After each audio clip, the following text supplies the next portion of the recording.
Hey guys, welcome back to TV Movie Mistress. If you are a new listener, welcome. Thanks for giving me a listen. To my old listeners, welcome back. I'm here this episode to review The Queen Who Crowns. This is a Korean historical drama that I recently finished. If you know me, I say all the time, you could not pay me to watch a Korean historical drama because I don't like trauma consistently in my television. Because my experience with Korean historicals is they always end so sad. Like no one is happy. Everyone is unhappy by the end of a Korean historicals. Like there are orphans, people have died, lovers have died. Like it's just like why do I want to be sad? Like, no. That's why I kind of prefer Chinese historical dramas because it's very like fantasy driven, especially the types I like to watch, like Shansha dramas, which involve a lot of martial arts within the law of the world. So more chances of it ending in happiness. Like I would say like 9 out of 10 Korean dramas end in sadness for me, as opposed to like 3 out of 10 in Chinese historicals. So that's why my preference for Chinese historicals have grown over the years. So, but outside of that, I saw clips of this show and I was like, oh my God, this looks really good. Like this looks like I might possibly be willing to get hurt over whatever whatever this is about. And I was like, let's do it, Mochi. It's 14 episodes. Well, it's 12 episodes actually, but it's 12 episodes. You're a big girl. These clips look good. Let's go for it. And the title is The Queen Who Crowned. So I'm like, oh, we're going to get like a woman who is like usurping or like crowning folks. Like I'm ready. Like guys, I was like mentally preparing myself like I was about to enter the Matrix. It's kind of sad if I think about it. But yeah, The Queen Who Crowns. This is the synopsis. You've got Queen Won-gyun, born to Min Jae in the Goryeo period, who comes from a prestigious family of high-ranking officials.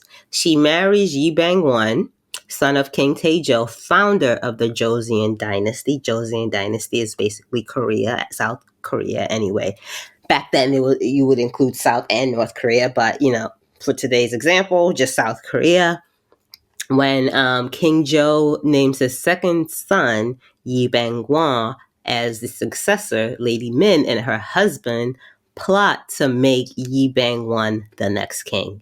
After Yi Bang-won becomes King Taejong, he takes multiple concubines, causing tensions with the queen, and as her relationship with the king worsens, King Taejong seeks to control her and her family to strengthen his authority. Now, let me just get this off my chest immediately from the get-go. Fuck this king. Fuck this king. I do not like him from the get-go. And the show had me like the queen for a minute because it opens up with this like vibrant, filled with life. Yeah, that's vibrant. Scene of the king and queen passionately in love with each other, like fuck rules and customs. So you, the viewer, you're like, oh wow, they like each other. They really, really like each other. And then it quickly just descends into, girl, you deserve better. Because it becomes apparent that you've got Yi Bang-won. Yi Bang-won, his father was like the first king of the Joseon dynasty, and he's like, yo, this son is gonna be the next emperor. Yi Bang-won is like, whoa, I feel like I deserve the throne. Like, I feel like I would be a better king. And he marries a woman who is from a very influential and powerful family in terms of military and money. By marrying her, her family basically elevates him. They rebel against the emperor. They're like, nah, we don't co-sign my older brother being the king of Joseon. And by essentially attacking his father and his brother, he takes the crown. his younger brother, his older brother is killed, and he becomes king. Now, the show starts after he has cooed his father. And you again immediately are like, wow, this is like a young in their prime couple. And then you immediately realize this dude is ain't shit in all the ways. Like, guys, I cannot stand him. Every episode was like, ooh, I can't wait for her to usurp him. Ooh, she gonna usurp him so good. She disappointed me, let's just say that. So yeah, the story starts with her family placing him in the path of the throne and him getting the throne. And for some goddamn reason, y'all, as soon as he climbs the throne, he just decides my full fuckboy is gonna come out now. He's like, we already. And he just immediately starts acting up. Insecurities, that's the word for it. Just his insecurities spill over scene after scene. And like, yo, kudos to the actors in this show, because this is such a good show. This was so well acted. The plot was great, but I hate everyone on a personal level like I know them. So I guess, again, kudos to them doing such a good job. I feel like I want to fight everyone. I feel like this is some real world shit. Like, oh my God, taking it personally. So as soon as he is safely on this throne, all of his negative qualities just start to come out. You see him start sleeping with his wife's maids. It's almost like he's pissing literally on everything she likes and or loves to spite her.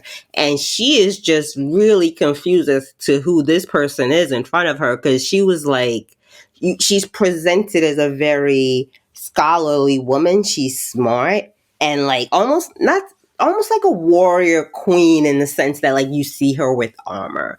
So you're supposed to see that before he gets the throne, they are very much equals in all decisions being made. And as soon as he becomes emperor, he's like, I don't need your opinion. I don't need your advice. I don't know who you're talking to. Stop thinking you're smarter than me. And the thing is, guys, she is smarter than him. She is so much more smarter than him in all things.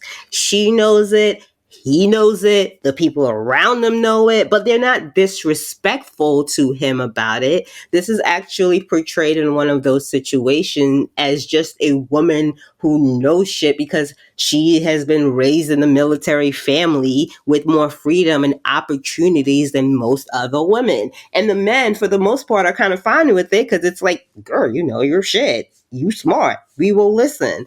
But because of this, the very same thing that helps him take the throne, as soon as he takes the throne, becomes so ugly to him. And it takes form, it takes shape, it takes place with his wife and his wife's family. And every episode is just him doing the most heinous shit to her, where it's like she maintains a intelligence apparatus, and technically by the law no one is supposed to like have only the king is supposed to have an intelligence apparatus, or the king must know about it. And this is one she just keeps because that's smart. We can't just have all the intelligence information going through one channel. You should have different sections, so like the information is just not easily corruptible. So he finds out she has a spy network, and mind you, she uses this to help him. This is where I get angry. Like, this is a sad historical drama, but because of her and how she deals with this man, like I come out of it angry. And I'm not here to break down each episode, just sort of flesh out this world that has enriched me for 12 episodes. So yeah, each episode is him doing heinous shit, sleeping with her ladies' maids, taking her ladies' maids as concubines, and then like he starts trying to keep her family in check. That in reality ends up looking like him killing her brothers, him causing harm to befall her family. one of the things that would infuriate me, this is sort of like, this show had a great rhythm that kept me hopeful that like the next episode she was going to be like, get off that throne. Every episode, I was like, she's going to make him get off that throne for one of her kids. And I was so hopeful. But yeah, so like being married to him is such a, like, she knows this is security, and she's a good woman because she don't even be like, wow, you really afraid of me like this. Like everything she does is to keep him in power. She's like, wow, you're coming after my brothers. Let me tell my brothers to chill. Like she takes his plate, his side, time and time again. She doesn't try to poison him after her siblings are killed. She doesn't try to poison him after her father gets ill and dies. She doesn't try to poison him when he takes her favorite lady's maid as her concubine, as his concubine. She like, oh my God. So this story, it's so well acted and tense, and the plot is tight and keeps moving, and it's seeing how these people move through these emotions, move through daily ambition, lifelong ambition, who they are in the face of that ambition, but also, will you compromise your ambition for love, or will you let love go in the face of your ambition? And like ultimately, what is the price of ambition? What is the price of this power? How do you maintain it? Do you keep your word? And the story takes place over decades, right? Episode 1 through 12 is from him taking the throne, and episode 12 ends with there being a crown prince in charge, and the current king then becoming emeritus, retired emperor. With a show like a title, The Queen Who Crowns, I as the viewer, I'm like, okay, she's gonna be cooling. She's gonna be cooing. Him disrespecting her, him checking her family, him taking her family who brought him to power out of power, him being unfaithful, unloyal. Oh my God. After him torturing her brothers. Whew. This bitch is still like, I always chose That's you. mine. And I'm gonna stick with that. I always chose you. And y'all, please, I don't want this type of love. Please, I do not want this type of love. I do not want the type of love where everyone who has been loyal to me and has tried for me and my family who gives a fuck about me ends up getting killed. And at the end of it all, I'm like, my man, my man, my man. I was disappointed in sis. I was so disappointed in sis. And oh my gosh, I was just like, what do you mean? Now, of course, what the show ultimately means in The Queen Who Crowns is her aptitude, her ability to see potential, right? She sees that potential in her husband, and you know, with the power of her family behind her, propels him to kingship. Now, many years later, their oldest son is a fuckboy. He just want to be out here hunting and fucking bitches and not like studying. And she's like, he cannot be the next king. I know he's the oldest, but that boy gonna fuck all this shit up if we let him be the crown prince and eventual emperor. And it's her leading this man to River to be like, do you see how terrible your son is? You went against family. You killed your father's chosen heir. You destroyed your relationship with like a whole section of your family. Your daddy hates you, hands down. You went through all of that just to have your fuckboy son fuck it all up. So they eventually pick like a younger son to be like the crown prince, and I believe this is actually supposed to be King Sejong, who comes up with the Hangul Korean alphabet. Please correct me if I'm wrong. But yeah, it's sort of like her showing like she is the this man made her life so miserable. Oh my God. She is the steady influence where he knows she will always make the right decision for the greater good, but he don't care because if the greater good goes against what he would like, fuck her. Fuck her. I don't even know where to go next. Okay. Outside of me taking this show personally, take that as a sign for how good this show is. Cinematically, really delicious. Costuming was consistent.